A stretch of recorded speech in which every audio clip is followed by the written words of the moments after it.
So guys ఈ రోజు episode లో ఎంత మందికి ప్రియాని శ్రీజని చూస్తే అని అంటారు అనుకున్నారా? కాదు కాదు.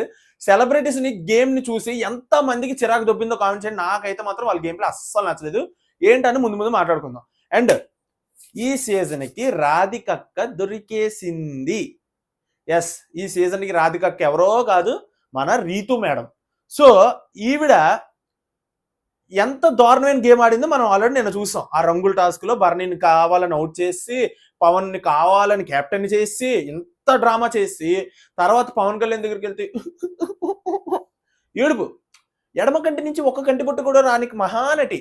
సో మ్యాటర్ ఏంటంటే ఒక్క చుక్క కూడా రాకుండా ఏడుపు అనమాట. అంటే ఆవిడకి తెలుసు, అమ్మ బాబోయ్ ఇప్పుడు మిస్టేక్ చేశాను, బయట ఆడియన్స్ లోకి ఇప్పుడు ఎలాగెళ్ళిపోద్దో ఏటో, ఇప్పుడు మనం సింపతి కొడాలి, ఏడిస్తే పడతారేమో, చాలా మంది ఉంటారు గొరిబెడ్డలు, ఏడిస్తే కరిగిపోతారు అని అనుకున్నారో ఏమో గాని, చెప్తున్నాను కదా మహానటి అంతే.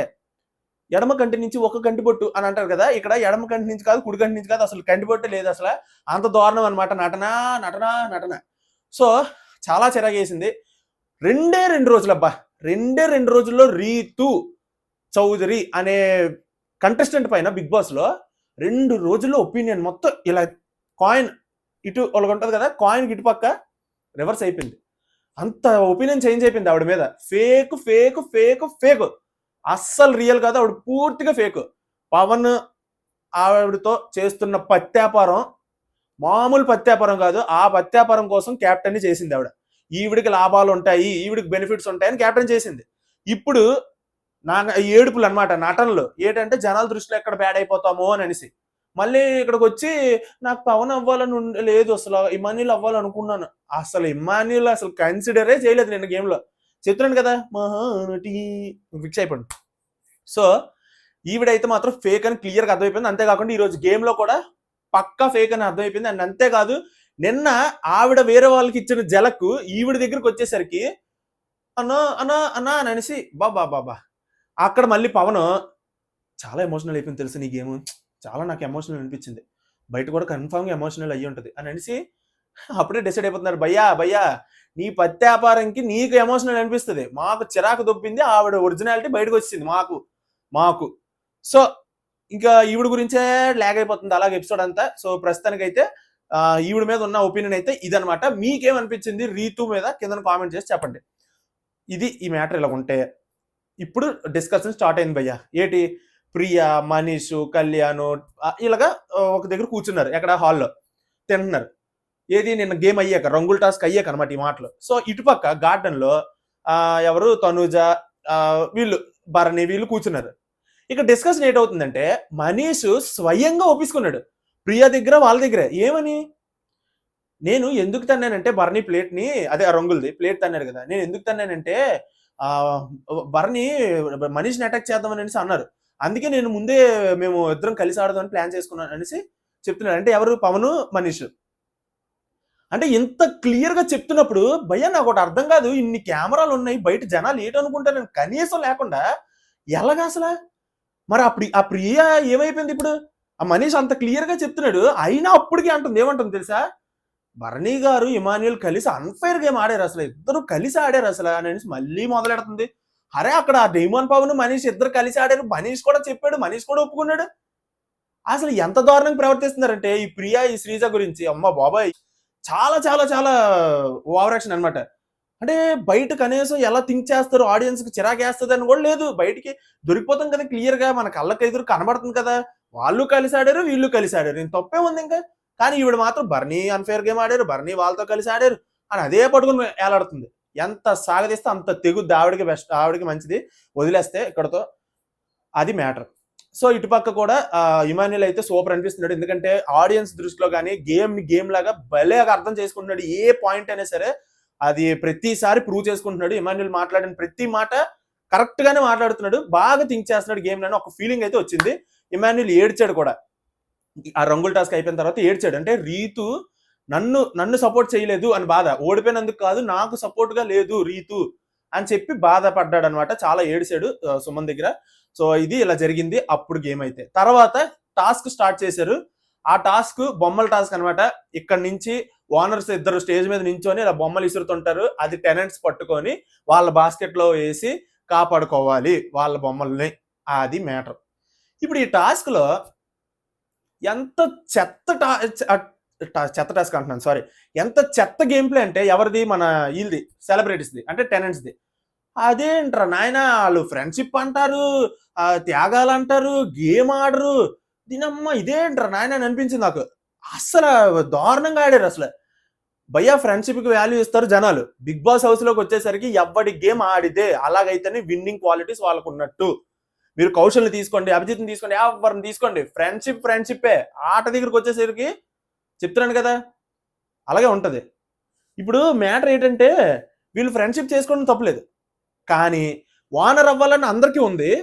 అలాగని వాళ్ళకి వాళ్ళే బొమ్మలు తీసుకోవడానికి, లేకపోతే వాళ్ళకి వాళ్ళే అక్కడ అంటే కాంపిటీషన్గా లేరు. వాళ్ళు ఏంటంటే త్యాగం చేసేస్తున్నారు. ఇమాన్యుల్ అయితే మరీ ఘోరం, వదిలేస్తున్నాడు ఏకం. ఆ రాము బాబోయ్, ఆ రాము చేతులు ఇలా పెట్టేసి నించున్నాడు రీతు తీసుకుంటుంటే. అసలు ఇది గేమా? ఇది గేమా? వాళ్ళకి అసలు ఇండివిజువల్గా అసలు ఆట ఆడాలని కూడా లేదా కనీసం. సో ఇక్కడ తనుజ ఈవిడ ఎందుకు ఇలా అనిపించిందంటే, ఈవిడ టైగర్ అని అనేసి ఎందుకంటానంటే, ఈవిడ సూపర్ అబ్బా. అంటే బట్ ఎమోషనల్ ఎక్కువ అవుతున్నారు, అది నాకు నచ్చట్లేదు. కానీ ఈవిడ మాత్రం థింక్ చేస్తుంది ఏంటంటే, రీతు రాముతో అన్నది క్లియర్ గా నన్ను తనుజని తీసేద్దాం అన్నట్టు సైకిల్ చేస్తుంది కళ్ళతోను గట అని చెప్పేసి ఆవిడ అన్నది రాముతో ఏమన్నదంటే, రీతు ఎగ్జాక్ట్ గా నేను చూసిన దాని ప్రకారం, నాకు అర్థమైన దాని ప్రకారం, రాముతోని లాస్ట్ కి మనం ఇద్దరమే ఉండాలి అని అనేసి క్లియర్ గా చెప్పింది రాముతోని. అది రాముకు కూడా తెలుసు, బట్ అక్కడ సరిగ్గా సమాధానం చెప్పలేదు. తర్వాత తనుజ హట్ అయ్యింది, ఏడిసింది. అక్క అని చెప్పి నాకు పెద్ద పెట్టావన్నమాట అని చెప్పి అన్నట్టుగా ఏడిసింది అనమాట తనుజ లాస్ట్ లో. సో మొత్తానికి రాము అయితే ఓనర్ అయిపోయాడు. బట్ ఇక్కడ మొత్తం ఈ 2 రోజుల ఎపిసోడ్ లో ఎవరు దొంగలా దొరికిపోయారంటే, దొరికిపోవడం కాదు, దొంగలా ప్రవర్తించారంటే మన రీతు మేడం, అంటే మన రాధికక్క. సో ఈ సీజన్ కి రాధికక్క కన్ఫర్మ్ రీతువే. మీకు ఎంతమందికి నా మాటలు కరెక్ట్ అనిపిస్తుందో కామెంట్ చేయండి, ఎందుకంటే నేను కూడా చూసి తెలుసుకోవాలి. ఊరికనే నేను చెప్పేస్తే సరిపోదు, నా ఒక్కడికే అనిపించిందా లేకపోతే మీకు కూడా అనిపించిందో లేదో కూడా చూడాలి. కాబట్టి అడుగుతున్నాను, నేను చెప్పిన మాటలు రైట్ అయితే ఒక లైక్ చేయండి. ఎంతమంది లైక్ చేసి నా మాటలు అగ్రీ చేస్తారో నేను కూడా చూసి తెలుసుకుంటాను. సో మొత్తానికైతే అలా సాగింది ఈ బొమ్మల టాస్క్ లో. ఫస్ట్ రౌండ్ లో ఫ్లోరా వెళ్ళిపోయారు. ఆవిడ అసలు ఎందుకు వెళ్ళిపోయారు కూడా, అసలు ఎందుకు, ఏం ఆడుతున్నారు, ఏం చేస్తున్నారు, అసలు ఏమీ అర్థం అవ్వట్లేదు. ఆవిడ గేమ్ జీరో. ప్రస్తుతానికి బయట ఆడియన్స్ లో బిగ్ బాస్ కంటెస్టెంట్స్ 14 మంది హౌస్ లో ఉన్నారు. ప్రతి ఒక్కరి మీద ఒక ఒపీనియన్ ఉంది, ఫ్లోరా గారి మీద తప్ప. ఆవిడ మాత్రం ఏం ఆడుతున్నారు, ఏం చేస్తున్నారు, ఏమీ లేదు. ఉన్న ఒక్క రైవలరీ సంజనాతో, అది కూడా ఇప్పుడు కలిసిపోయి వాళ్ళు కూడా ఇప్పుడు ఫ్రెండ్షిప్ లాగా కలిసిపోయారు. ఇంకా ఆవిడ ఈ వీక్ అంటే రేపు వెళ్ళిపోక తప్పదు అని అనిపిస్తుంది, ఎక్కడో కొడుతుంది. బట్ ఈ వీక్ అంతా చాలా మంది ఫ్లోరాగా ఓట్లు వేశారు. ఆ ఓట్లు కానీ వాళ్ళు బిగ్ బాస్ టీం పరిగణిస్తే మనీష్ కూడా వెళ్ళిపోయే ఛాన్స్ ఉంది. మన ఓటింగ్ వీడియో ఛానల్ అప్లోడ్ చేశాను, ఒకసారి చెక్ చేయండి. చెక్ చేయకపోతే అక్కడ ఓటింగ్ ఇమేజెస్ తో సహా చూపించాను, ఆ వీడియో ఒకసారి చెక్ చేయండి. సో ఫ్లోరా గారి గేమ్ అయితే అస్సలు నాకేం అర్థం అవట్లేదు. ఆవిడ గేమ్ ఆడలేకపోతున్నారు, లాంగ్వేజ్ రాదు, ఎవరితో రైవలరీ లేదు, ఎవరితో ఎనిమి లేదు, ఏమీ లేదు. సో అలాంటి వ్యక్తి ఇక్కడ ఉండడం వల్ల బిగ్ బాస్ టీమ్ కి మనీ లాసే తప్ప అక్కడ కంటెంట్ రాదు, టీఆర్పీ రాదు. కాబట్టి ఆవిడ పంపించేస్తారని నాకు అనిపిస్తుంది. సో ఫ్లోరా గారు ఫస్ట్ రౌండ్ లో వెళ్ళిపోయారు బొమ్మల టాస్క్ లో. తర్వాత సంజన గారు కూడా క్విట్ చేశారు. ఈ క్విట్ చేయడం అనే పద్ధతి ఏంటో నాకు అస్సలు అర్థం అవట్లేదు బాబోయ్. ఈ సెలబ్రిటీస్ దాంట్లో ఈవిడ క్యాప్టెన్ అయ్యిందట, వానర్ అవ్వడానికి వేరే వానర్ అమ్మా. అది క్యాప్టెన్ వేరు, వానర్ వేరు. క్యాప్టెన్ 1 వీక్ ఉంటారు, వానర్ పర్మనెంట్ గా అక్కడ వానరే. ఇంకా అది ఆలోచించకుండా ఈవిడ నేను త్యాగం చేస్తానని చెప్పి త్యాగం చేసింది. ఓకే, ఆవిడ ఇష్టం. మరి ఇంకా బయట జనాల్లోకి ఎలాగెళ్ళినా పర్లేదు, నేను క్విట్ చేసేస్తానని చెప్పి క్విట్ చేశారు. సో ఫస్ట్ రౌండ్ లో వాళ్ళిద్దరు పోయారు, ఫ్లోరా, సంజన. తర్వాత సెకండ్ రౌండ్ లో ఇక్కడ అసలైంది స్టార్ట్ అయింది. ఏంటంటే సుమన్ శెట్టి చాలా బాగా ఆడారు గేమ్ అంతా, నేను అబ్జర్వ్ చేశాను కదా, చాలా బాగా ఆడారు. బట్ అక్కడ కొట్టడం ఏదైతే ఉందో, అతని దగ్గరికి ఆ సంజన గారు ఫ్లోరా గారు వచ్చి తీసేసుకుంటున్నప్పుడు బొమ్మలు, అతను ఇలా అంటున్నప్పుడు ఈ పిడికిలో ఇక్కడ తగిలింది ఫ్లోరాకి. సో అది నేను క్లియర్ గా చూశాను, తగిలింది, ఒక్కసారి తగిలింది. తర్వాత భరణి గారు వీళ్ళు సుమన్ శెట్టి కొట్టేస్తున్నారు అని చెప్పి అందరూ నవ్వులాటగా అంటున్నారు. అది ప్రియా చాలా సీరియస్ గా తీసుకొని కొట్టడానికి వీల్లేదు అని అనేసి అన్నది. కొట్టడానికి వీల్లేదని చెప్పిన తర్వాత కొట్టకుండా తీసింది, అతన్ని ఎలిమినేట్ చేసింది. ఎలాగంటే ఇప్పుడు సంజన గారు ఇలా పట్టుకొని ఉన్నారు అతని కోట్ని, అదే అతని కోట్ని ఇలా పట్టుకొని ఉంటే, సుమన్ శెట్టిని ఇలా పట్టుకొని ఉంటే ఇలా కొట్టాడు అనమాట. అంటే ఇలా కొడితే రిమూవ్ అయిపోతుంది, ఆవిడ చెయ్యి వదిలేస్తుంది అంటే చెయ్యి మీద కొట్టలేదు, క్లాత్ మీద కొట్టాడు. ఆ టైంలో మీరు కొట్టారు కొండంతో వచ్చింది. సో మొత్తానికి అతను కూడా వెళ్ళిపోయారు అనమాట. బట్ గేమ్ అయితే ఎక్స్ట్రాడినరీగా ఆడారు. అక్కడ ఉన్న అందరికల్లా బొమ్మలు ఎక్కువ తీసుకున్నారు, చాలా బాగా ఆడారు. బట్ అక్కడ ఆ కొట్టడం ఏదైతే ఉందో అది కొంచెం మరి మనం ఏం చేయలేం, అక్కడ ఉన్న వాళ్ళకి తెలుస్తుంది ఆ బాధ ఏంటో. సో అది తీస్తారు, అది కూడా అయిపోయింది. ఇక్కడ నుంచి ఇంకా వీళ్ళు మొదలెట్టారు, అయ్యా రీతు అన్నా అన్నా అన్నా అని చెప్పేసి ఇంకా ఆ సుమన్ శెట్టి గారికి సపోర్ట్ కోసం ఇంకా గోల అదంతా. నాకు ఆ సీజన్ 7 అమర్ గుర్తొచ్చాడు, అది వేరే విషయం అండి, అయిపోయిన వాళ్ళ గురించి మాట్లాడేందుకు ఎందుకని. సో అది మ్యాటర్. సో అలాగయింది. నాకు మాత్రం ఎటువంటి ఎమోషనల్ అనిపించలేదు. అక్కడ రీతు అక్కడ కింద పడిపోయి అన్నా అన్నా అని నాకు ఎమోషనల్ అయితే అనిపించలేదు భయ్యా, సారీ మీరు ఏమని అనుకోండి, నాకైతే ఎమోషనల్ అనిపించలేదు. మీకు అనిపిస్తే ఇంకా కామెంట్ చేసి చెప్పండి, నేను కూడా చూసి తెలుసుకుంటాను. అవును నేనేమన్నా నా మెంటాలిటీ ఏమైనా డిఫరెంట్గా ఉందేమని. సో బట్ నాకైతే ఎమోషనల్ అనిపించలేదు. డెమన్ పవన్ అక్కడ చాలా ఫీల్ అయిపోయాడు, ఇలా సైలెంట్ చూస్తున్నాడు అనమాట. ఏ పత్యాపరం వాళ్ళ బాధ వాళ్ళది, వాళ్ళకి ఎమోషనలే, మనకు కాదు. సో నాకైతే అసలు కాదు. సో అదనమాట మ్యాటర్.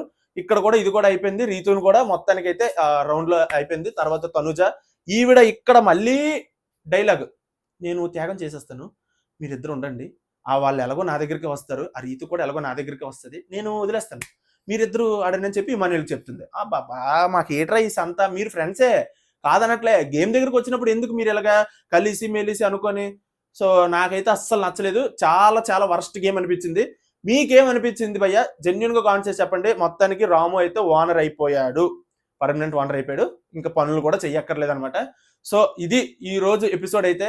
మీకేమనిపించింది ఈ రోజు ఎపిసోడ్ చూసిన తర్వాత జెన్యున్ గా కామెంట్ చేయండి. నేను మాట్లాడిన ప్రతి ఒక్క మాట కరెక్ట్ అయితే ప్లీజ్ ప్లీజ్ వీడియో లైక్ చేయండి, ఛానల్ సబ్స్క్రైబ్ చేసుకోండి. ఎంతమంది లైక్ చేసారో కూడా చూస్తాను. అండ్ మీ ఒపీనియన్ ఏంటి ఎపిసోడ్ మీద కామెంట్ చేసి చెప్పండి. ఈ వీడియోకి అయితే మళ్ళీ నెక్స్ట్ వీడియోలో కలుద్దాం. అంతవరకు బై బై.